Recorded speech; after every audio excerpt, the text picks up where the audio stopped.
Welcome geometry students to another Regents review video.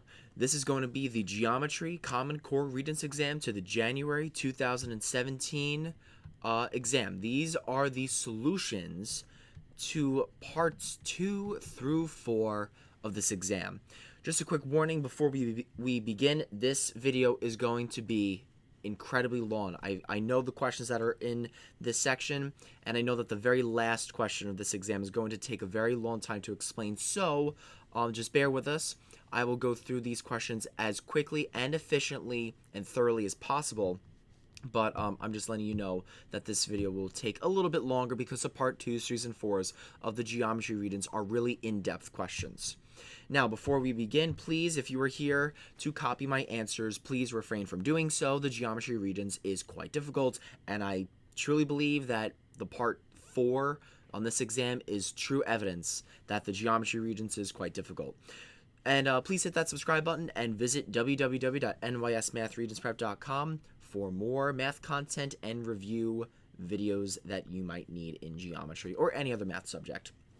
Without further ado, let's begin. So question 25 is a construction, and it says here, using a compass and straight edge, construct the line of reflection over which triangle RST reflects onto triangle R prime, S prime, T prime. By the way, right after this construction, there is going to be the exact same question, except it's a more hands-on approach where I'm actually showing with my hands how to do the construction. If you want to jump right to that, that's perfectly fine. Or if you want to watch both, that's perfectly fine as well. So the first thing that you need is you need a compass and you need a straight edge.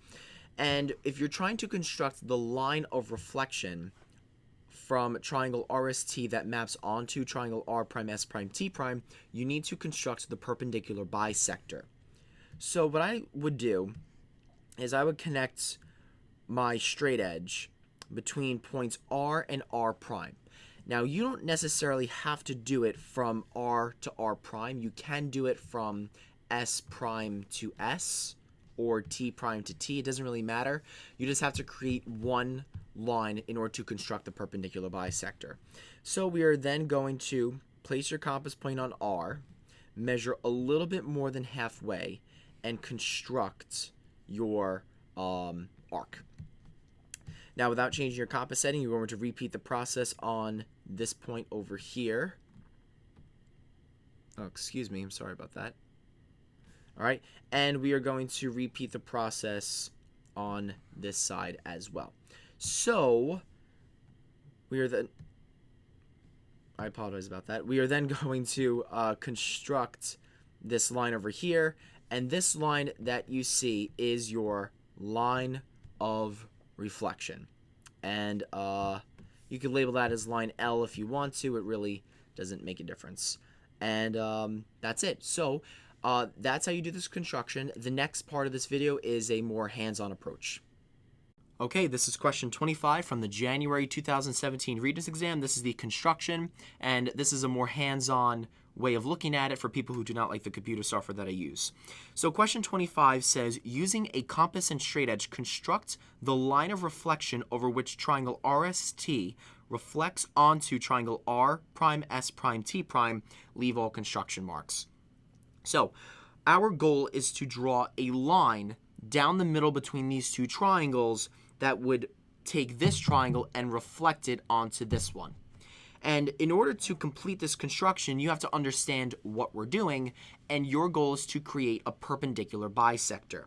So the first thing that you want to do to create a perpendicular bisector, which is your line of reflection, is to place your straight edge on two corresponding points of the triangle. In this case, I chose R and R prime.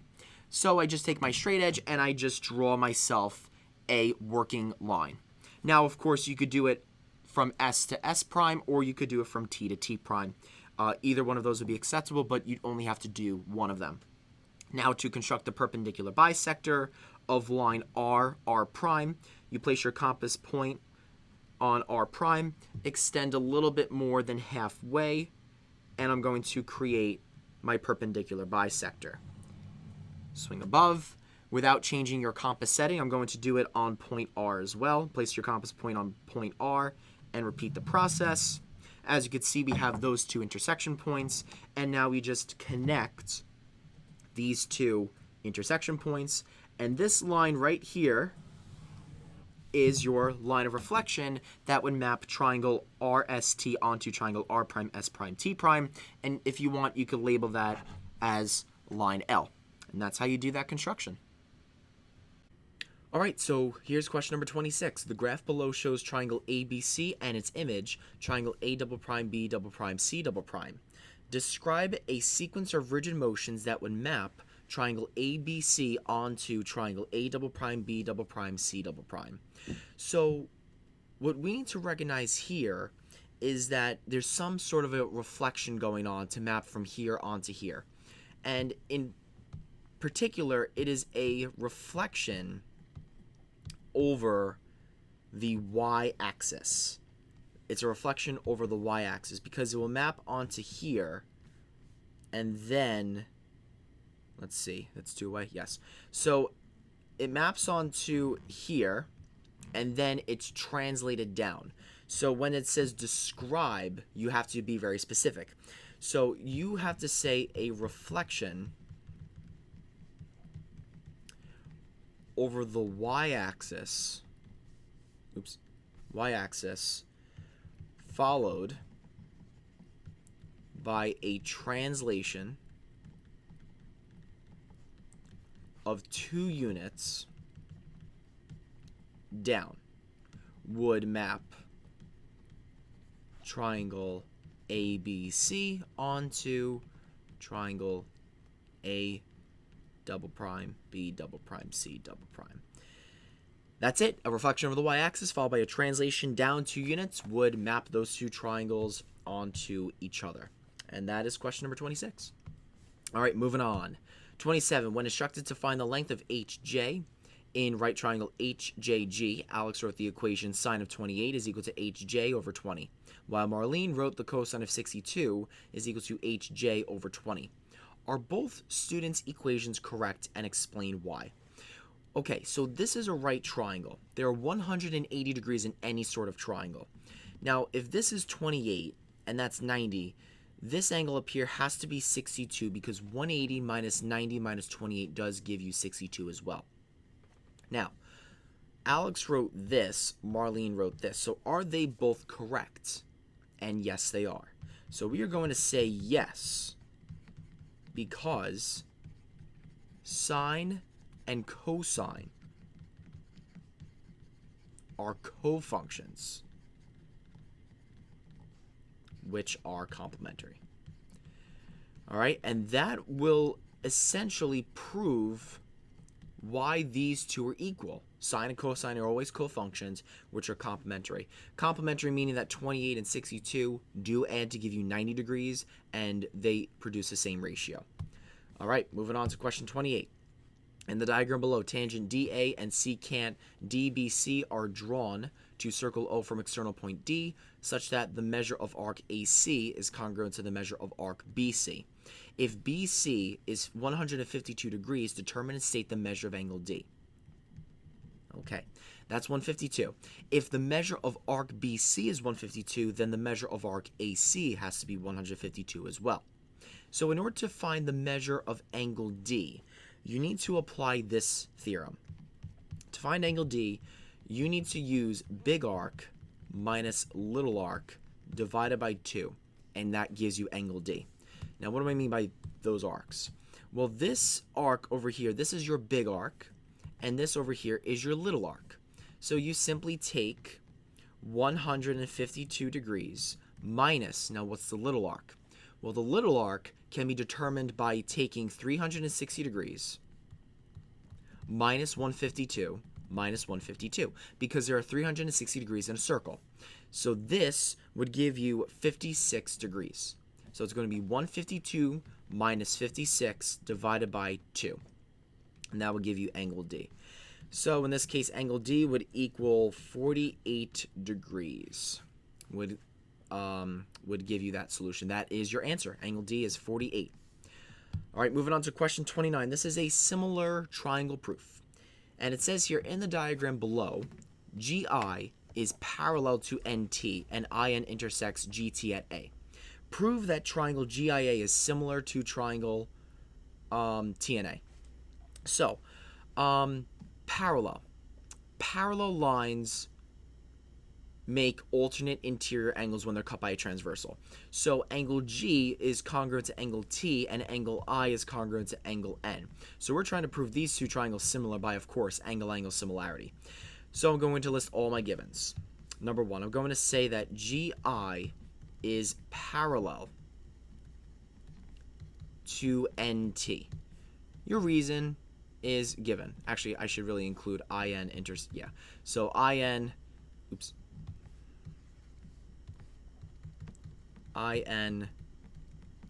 intersects GT at A. All right, that's all given. So now we're going to go on to number two. I'm going to now say that angle I is congruent to angle N, and angle G is congruent to angle T. Your reason is, if two parallel lines,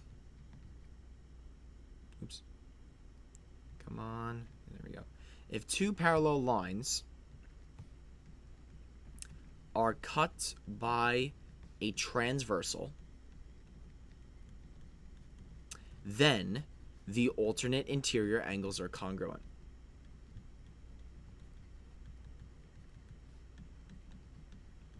And they tell us that they're parallel and they're cut by a transversal, so the alternate interior angles are in fact congruent. So last but not least, number three, we're going to say that triangle GIA is similar to triangle TNA by angle-angles congruent to angle-angle. Now, if you said in your proof that vertical angles are congruent, that would be perfectly acceptable as well. So don't be afraid if you have to use vertical angles. All right, moving on to question 30. In the diagram below of isosceles triangle ABC, AB is congruent to CB. Okay. And angle bisectors AD, BF, and CE are drawn and intersect at X. If the measure of angle BAC, so this whole angle over here, is 50 degrees, find the measure of angle AXC. So what we have to know is this. This big triangle is isosceles. So if this angle down here is 50 degrees, this angle over here is also 50 degrees, and that is due to the isosceles triangle theorem. If you have two sides of a triangle that are congruent, the opposite base angles are congruent as well. Now, they said that AD and CE are angle bisectors. So if these are 50, each individual angle is going to be 25. Well, what did we just create here? Well, this right here is a triangle, and all triangles have 180 degrees.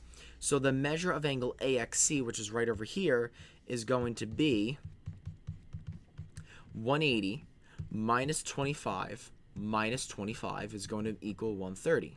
So the measure of angle AXC is equal to 130 degrees. And that is how you do that problem. Not too bad. Let's go on to question 31. In square GEOM, the coordinates of G are 2, -2, and the coordinates of O are -4, 2. Determine, state the coordinates of vertices E and M since this is a square. So I'm going to graph 2, -2, that's point G, and O is -4, 2. Okay, so we have to create a square. Well, first of all, in a square, the diagonals are perpendicular. So how about we do this? Let's find the slope of OG first. That's the slope of this line right here. We could calculate that slope by using the change in y over the change in x. That is going to be 2 minus -2 over -4 minus 2. That's going to be 4 over -6, which is equal to -2/3. That is a slope of OG. So therefore, the slope of EM, which are the other vertices, the slope of EM must equal the negative reciprocal of -2/3, which would be positive 3/2. We flip it and we change the sign. Now, we could do a simple calculation of the slope, but I want to make sure of one more thing. We need the midpoint of OG, because in a square, the diagonals intersect at its midpoint because they bisect each other. So I want to also calculate the midpoint of OG. Here we go. So the midpoint is equal to the average of the x values, which is x1 plus x2 divided by 2, and the average of the y values, y1 plus y2 divided by 2. Okay, so now what this becomes is the midpoint is equal to the average of the x's, which is 2 plus negative 4 over 2, and negative 2 plus 2 over 2. So the midpoint is going to be negative 2 over 2, and this is going to be 0 over 2. So the midpoint is negative 1 comma 0. So that means that I immediately go right to negative 1, 0, and I draw the slope of 3 halves. So go up 3, to the right 2, and then you go in reverse again. Down 3, to the left 2, and look at that, ladies and gentlemen. It looks like, to me, that we have our square. And our square is right here. That does look a little weird though, but that is, I promise you, that is definitely a square. So we have to state the coordinates. So E is the point 1 comma 3, and M is the point negative 3 comma negative 3. And if you want to ever label these up top, this will be M, this will be E. And that is how you do question number 31. All right. That was kind of a quick part 2 section, don't you think? Moving on to the part 3s. Okay, triangle QRS is graphed on the set of axes below. On the same set of axes, graph and label triangle Q prime R prime S prime the image of triangle QRS after a dilation with a scale factor of 3 halves centered at the origin. So there's a very basic dilation question. So I'm actually going to read off the coordinates of QRS. Point Q has the point negative 2, 2. Point R is the point 2 comma 0, and S is the point 4 comma 6. I am then going to dilate all of these points by a scale factor of 3 halves because it is centered at the origin. That's great. So we have Q prime, R prime, S prime. When we dilate these by a scale factor of 3 halves, remember that you're multiplying each individual number by 3 halves. 3 halves times negative 2 is going to be negative 3. 3 halves times 2 is going to be 3. You get the gist of what we're doing. The coordinates are then 3, 0, and 6, 9. So now it just says graph and label. So I'm going to graph it. Negative 3, 3, that's Q prime. Then we go 3, 0, that's R prime. And 6, 4, 5, 6, 9, which is all the way up here. Okay? So now all you have to do is connect these individual points. And that will give you, I believe, 3 credits to graph it. Now, there's a follow-up question. Use slopes to explain why Q prime R prime is parallel to QR. Well, it was a simple dilation. And remember that dilations preserve angle measure, they preserve slope, they preserve all of those similarity transformations. So we could say that dilations preserves slope. So line Q prime R prime is parallel to line QR because if the slopes are the same, then the lines are parallel.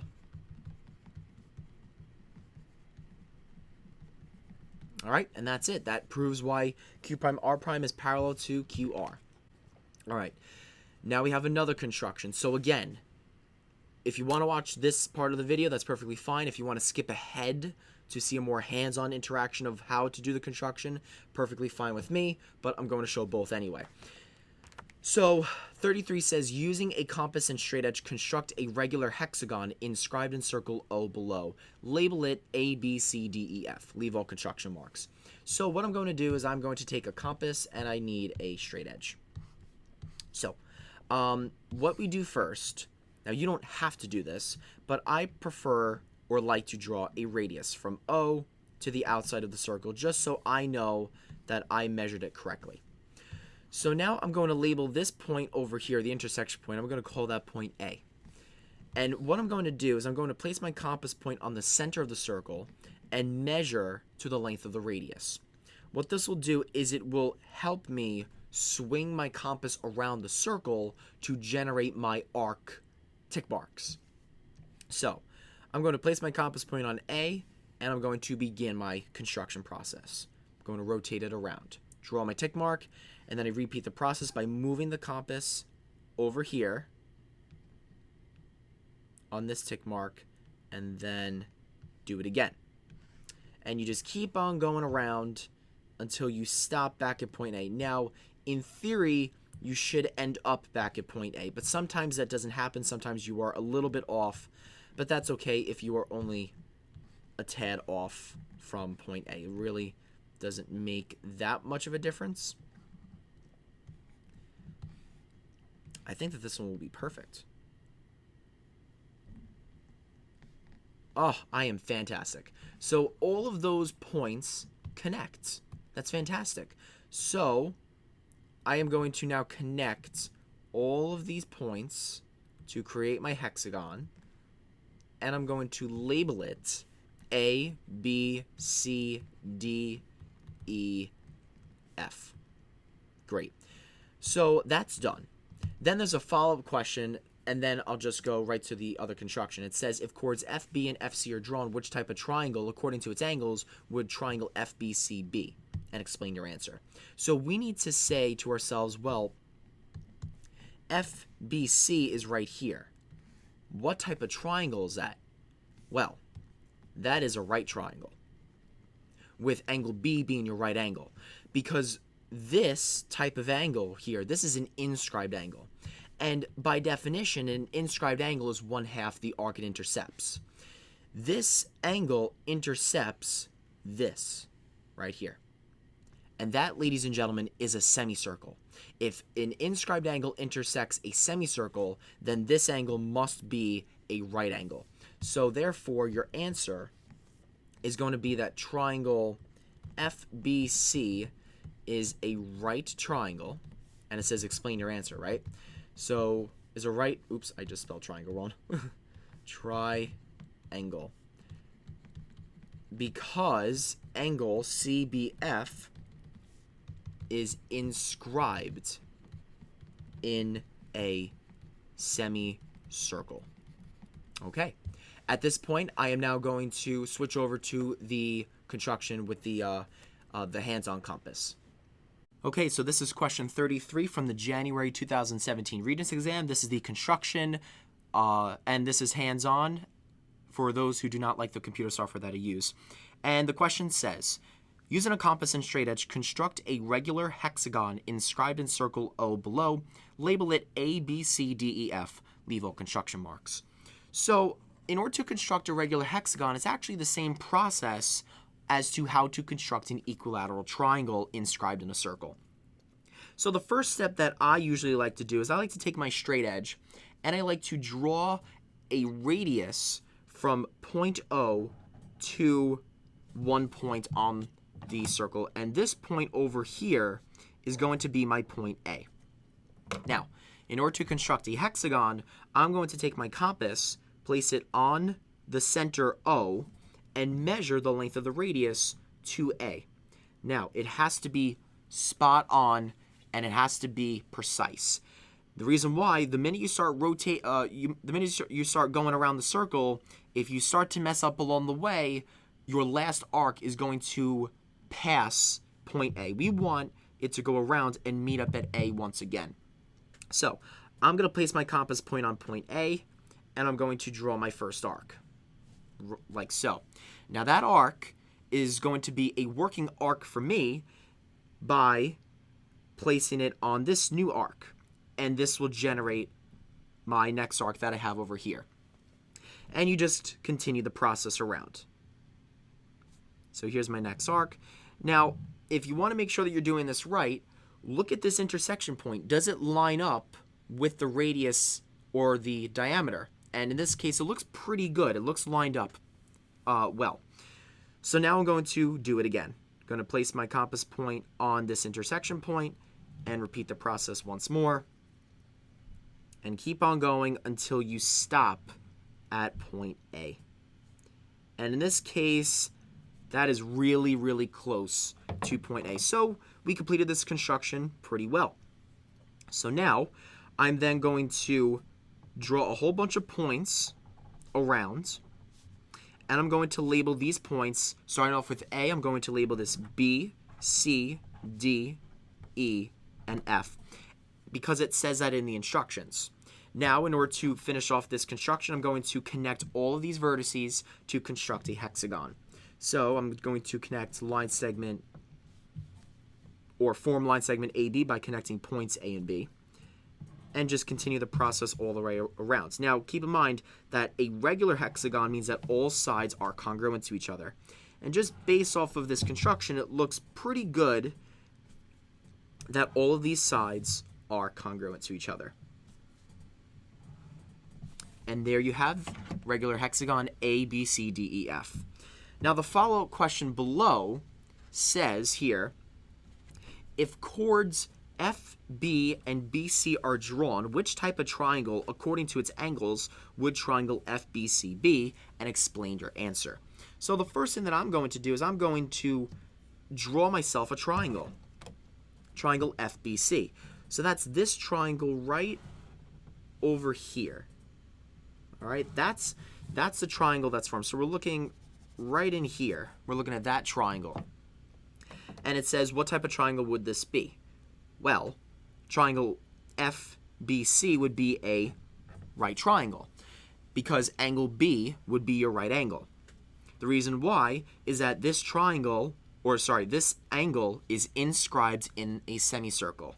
So your answer is just going to be that triangle FBC is a right triangle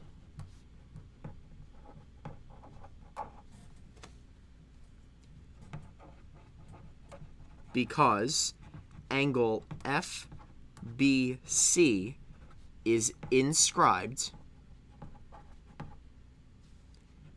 in a semicircle. Now remember, a semicircle has 180 degrees, and an inscribed arc is 1/2 the arc it intercepts, so this would be, of course, 90 degrees, because half of 180 degrees is, in fact, 90 degrees. And that's how you do that construction and that follow-up question. All right, so here's question number 34. And it says that a candle maker uses a mold to make candles like the one shown below. The height of the candle is 13 centimeters, and the circumference of the candle at its widest, at its widest measure is 31.416 centimeters. Use modeling to approximate how much wax to the nearest cubic centimeter is needed to make this candle, and justify your answer. First and foremost, I like to draw in the picture. So we definitely know that this has to be a cone, because it says that it is modeled by the cone. So I'm going to draw these things here, and I'm going to draw a circular, I'm going to draw a circular base like that, going around, and it has a height of 13. Okay. Now, we need to find the volume of this cone. But we have a problem. They tell us what the circumference is. We don't have the radius. However, we could use circumference to find the radius. So, circumference is equal to 2 pi r. They tell us that the circumference is 31.416. That's going to equal 2 pi r. Now, in order to solve for r, we just need to divide by 2 pi on each side. The 2 pi's cancel, and you get r is approximately equal to, let me go to my calculator. I use a TI Inspire, by the way. If you want this calculator, you could easily get it on my website. Just follow the link to Amazon. I think that's cheapest on Amazon. So 31.416 divided by 2 pi. Make sure pi is in the denominator, ladies and gents. You're getting 5.0000. All right, so that kind of indicates to me that the radius is 5. So you don't have to write all those decimals, so you could just stop at 5 because it's so, all of those decimals are so small that it's kind of irrelevant. Now, you need to find the volume of the cone.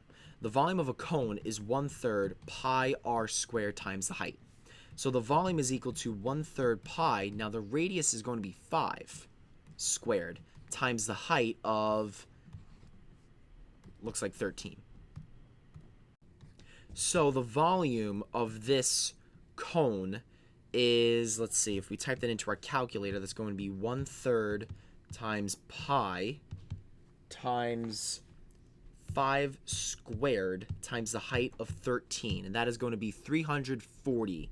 And that is rounded to the nearest cubic centimeter. So that is the volume of the cone, and that is the amount of wax that we need. All right. That was a pretty simple part 3. Now, unfortunately, it does get a little bit more tricky in the part 4 questions. So, part 4, here we go. Question number 35. This is a proof. It says here, in quadrilateral ABCD, AB is congruent to CD, and AB is parallel to CD, and BF and DE are perpendicular to diagonal AC. And it says here that prove that AE is congruent to CF. Okay, I'm going to take my time and label this diagram for us to see. So, if I were to highlight what triangles we need to be proven, what I'm going to do is this. I'm going to erase all this just for a quick moment, and I'm going to highlight the triangles that we need. We need to prove this triangle over here. Actually, I'm going to thin this up.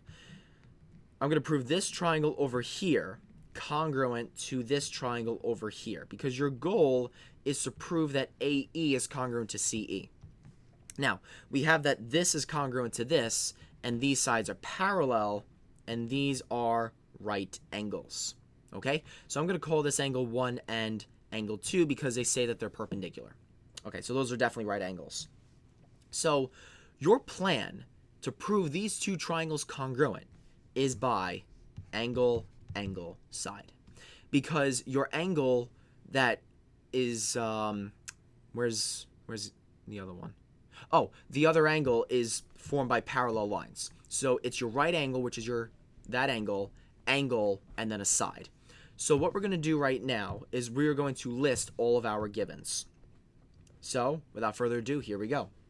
Number 1, I'm going to say quadrilateral ABCD. Your reason is given to you.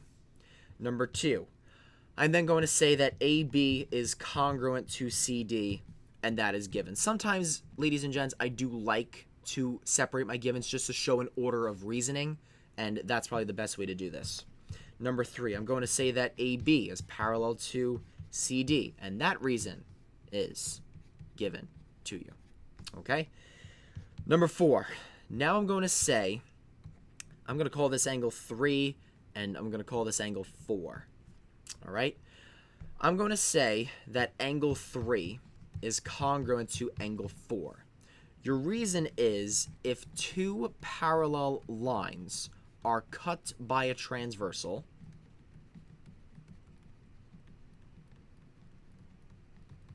then the alternate interior angles are congruent. Okay? So that's perfect. We just proved our first angle. Number 5. Now I'm going to say that BF is perpendicular to AC and DE is perpendicular to AF. Your reason is given. All right? Now number 6.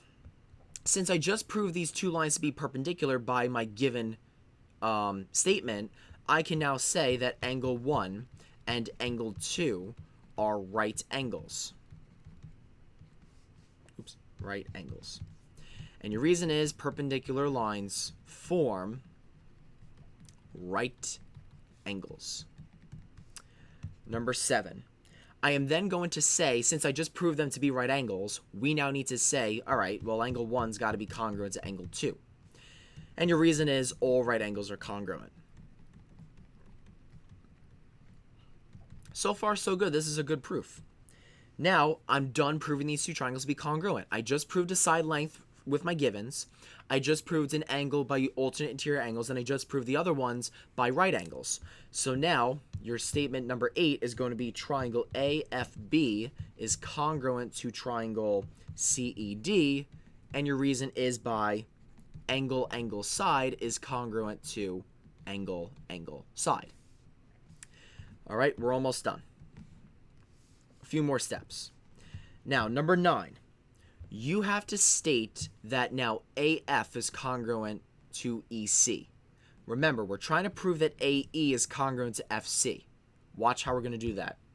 I'm going to say first that AF is congruent to EC. And your reason is by CPCTC. Corresponding parts of congruent triangles are congruent. Because once you prove triangles congruent, you could prove all the other corresponding leftover pieces to be congruent to each other as well. So these two long sides are congruent. Now, the next thing that I'm going to say is I'm going to say that EF is reflexive because it is the exact same length as itself. So EF is congruent to EF. Your reason is the reflexive property. All right? Now, once we just proved, and try to see this to the best of your ability, once we proved this whole piece, this piece right here, to be congruent to this piece right here. Now, I know that it's darkened in the middle so you can't see it. But now that we proved this green to be congruent to the pink, and we just said that this is reflexive, we can now subtract that away. And I know it's very weird to end off on that type of a reason. We're going to prove that AE is congruent to FC, and your final reason for the proof is by the subtraction postulate. And I know it sounds very strange to leave off on the subtraction postulate, but that is what you have to do. All right, and that is the proof. So that is question number 35, and now, ladies and gentlemen, we go on to question 36. 36 is one of the most difficult questions I've seen in the history of the geometry Regents ever. But it is definitely doable if you take your time. I will tell you right now, this explanation is going to be about 15 minutes long, so prepared, buckle up. It's going to be taking a long time to explain this. Okay, let me read it to you and just explain what's going on. New streetlights will be installed along a section of the highway. The posts for the streetlights will be 7.5 meters tall and made of aluminum. The city could choose to buy the posts shaped like cylinders or posts shaped like rectangular prisms. The cylindrical posts have a hollow core with aluminum 2.5 centimeters thick and an outer diameter of 53.4 centimeters. The rectangular prism posts have a hollow core with aluminum 2.5 centimeters thick and a square base that measures 40 centimeters on each side. The density of the aluminum is 2.7 grams per cubic centimeter, and the cost of aluminum is 38 cents per kilogram. If all posts must be the same shape, which design will cost the town less? What? Okay. Let's draw some pictures. The first thing that they mentioned was they mentioned cylinders, okay? They mentioned that they could choose cylinders. And it says here that it has a hollow core. Well, that makes sense, because if you have a lamppost, right, it can't be a solid cylinder. You need to stick wires in the middle, so it has to be hollow in the middle. So let me show you how that might look. if I were to create a sketch of a pole, it would probably look something like this. Okay? So this is the top, well, this is the top view.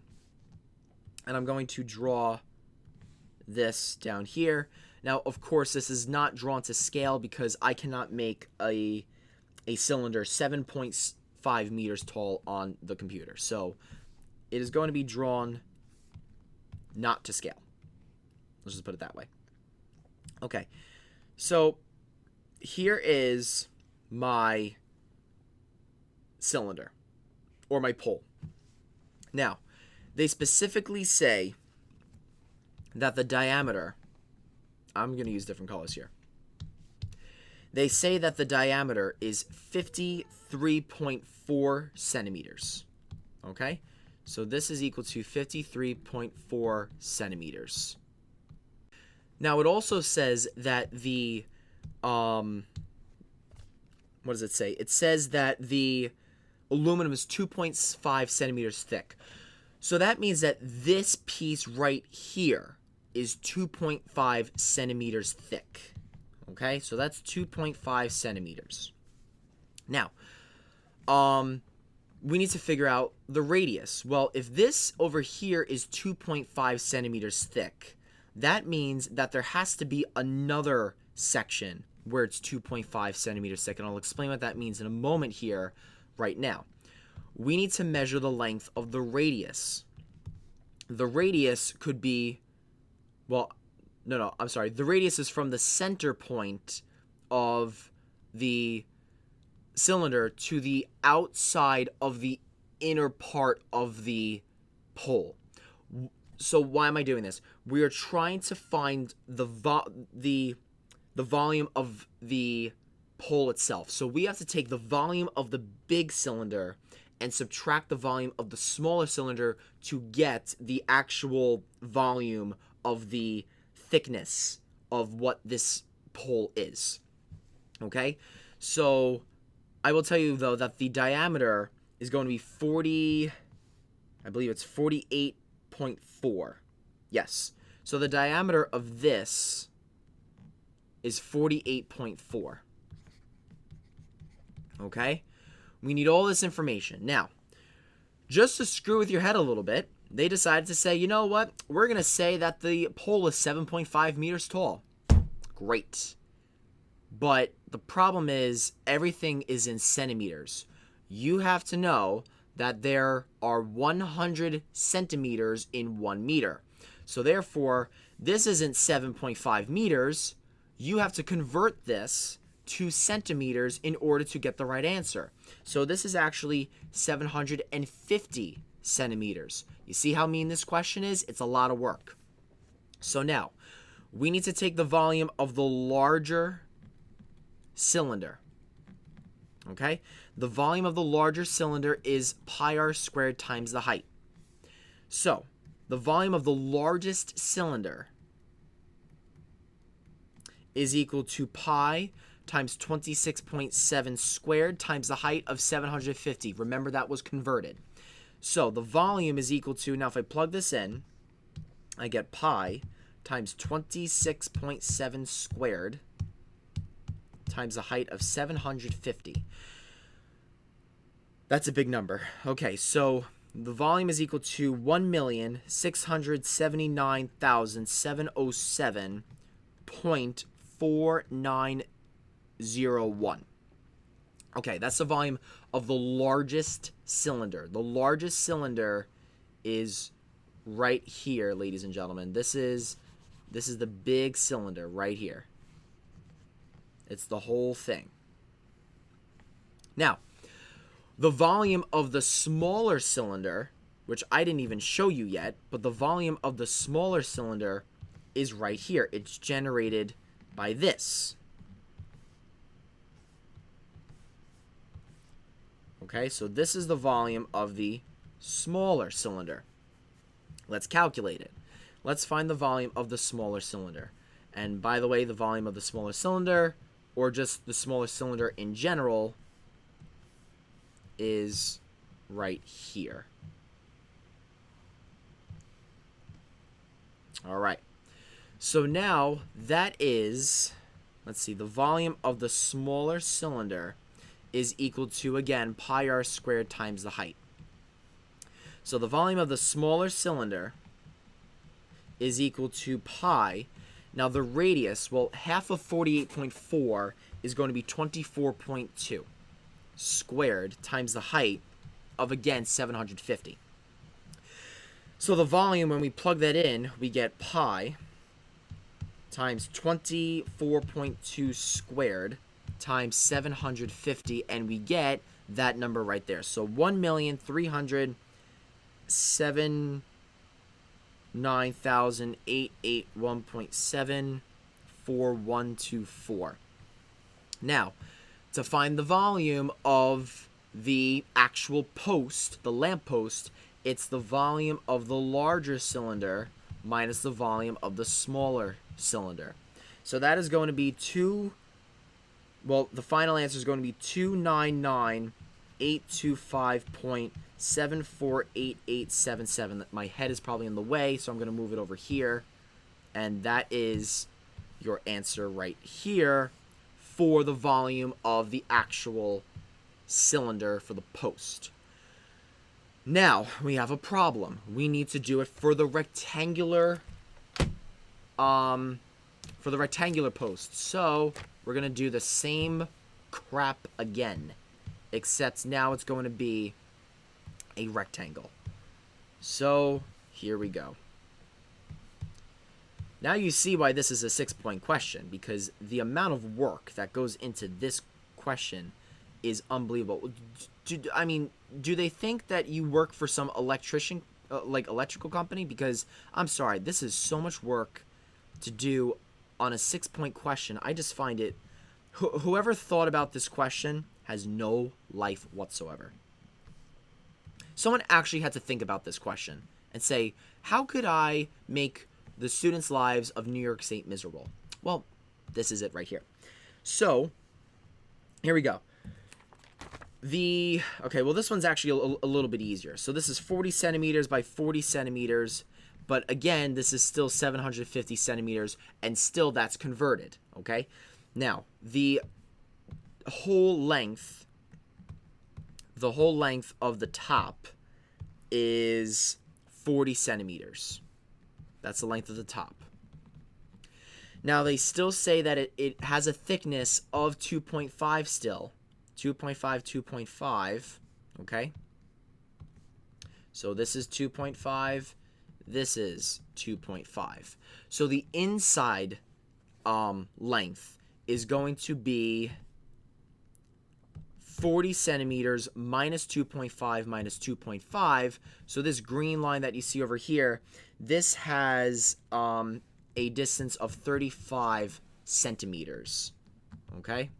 Now, we're going to take the volume of the larger and subtract the volume of the smaller. So once again, we're taking the volume of the big one. So the volume of the large one is equal to length times width times height. That is equal to 40 times 750. That is going to be a volume of 1,200,000. I'm not plugging into the calculator anymore.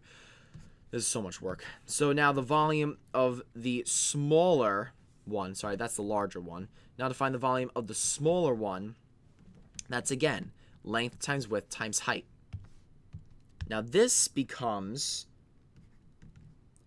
35 times 35 times 750. The volume is 918,750. So therefore the volume of the larger box, or the larger rectangular prism, minus the volume of the smaller rectangular prism, that is going to result in a volume of 281,250. Great. So we just solved all of that garbage. Okay? Now, we have these two things side by side. Fantastic.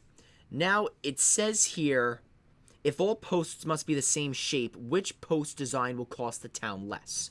They're telling us it's 38 cents per kilogram. So, we now need to figure out, how much do these things weigh?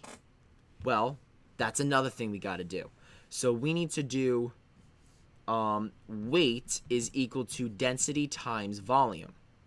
So the weight of the let's do the weight of the cylinder first, because we have to do it on both. So let's do the weight of the cylinder first.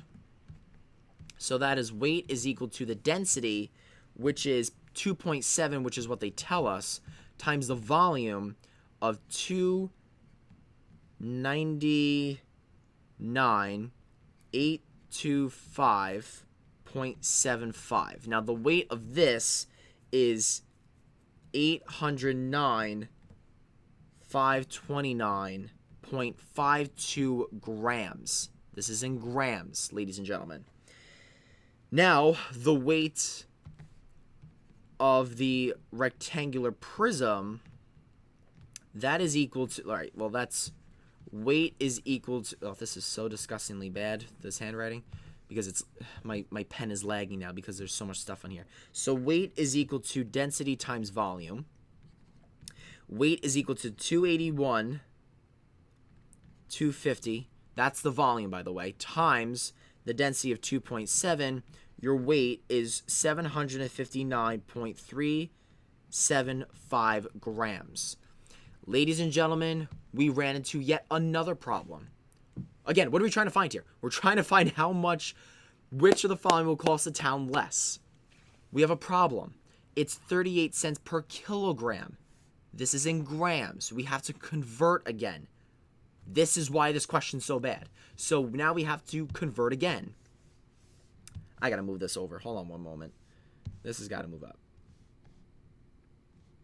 Okay. So we need to convert.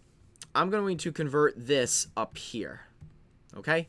So this will become 809,529.52. I don't know why it's going on the other screen. I don't know if you could see that. And I'm going to multiply that by 0.38. No, I'm sorry. This is 809.5.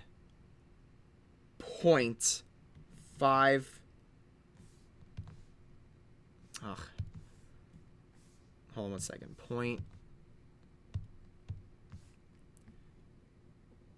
809.52952 kilograms.